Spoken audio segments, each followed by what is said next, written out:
İnşallah. Allah şunlara razı kum da esma cihaz kör ve ele saf düzeni bir görme. Değerli cemaat, Rabbim merhum kardeşimize gani gani rahmet eylesin inşallah. Hepimiz bir gün mutlaka bu şerbeti içeceğiz. Bu şerbeti içmeyen hiçbir canlı, hiçbir varlık yok. İman etmişiz ki her canlı mutlaka bir gün bu ölüm şerbetini içecek. Buna elhamdülillah mümin olarak inancımız tamdır. Niyet ettim Allah rızası için namaza, hazır olan cenaze için duaya, uydum hazır olan imama, lillahi teala Allahu Ekber. Allahu Ekber.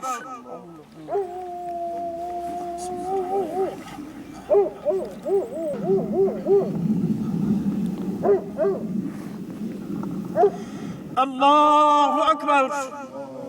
Allahümme salli ala seyyidina Muhammed. Bilemin. Ne başlıyor?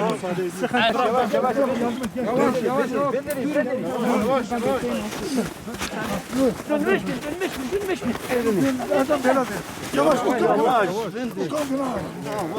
Sola dön. Sola dön.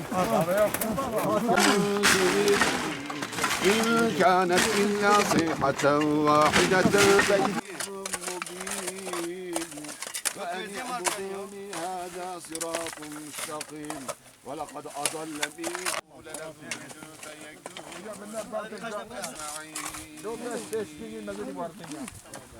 بسم الله الرحمن الرحيم رفع الجنة وتغمدك الله بلطفه ملابس رحمته يا زكي ابن عثمان ونافية فقل في جوابهما بقول صريح وقلب شريح ولسان فسيح الله ربي خالق الأشياء ومحمد النبي خاتم الأنبياء والإسلام ديني والقرآن إمامي والكعبة قبلتي والمؤمنون إخوتي والمؤمنات أخواتي الظالمين ويفعل ما يشاء ويحكم ما يريد اللهم ثبته على الجواب وأنفقه بالثواب وخلصنا.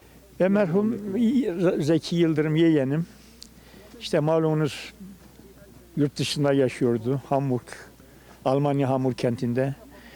Bir enfeksiyon hastalığından yakalandı ve bir daha da kurtulamadı. Ondan dolayı uzun bir süre, bir aya yakın bir süre hastanede yattı. Ondan sonra şu anda cenazesini şu anda defnettiğimiz. Malum bir haber çıktı, cenazelerde bir karışık oldu. Bizim cenaze Trabzon'un bir vatandaşa geçti. Onların cenazesi buraya geçti. Sonra cenaze firmasının devreye girmesiyle tekrar cenazeler teşhis edildi.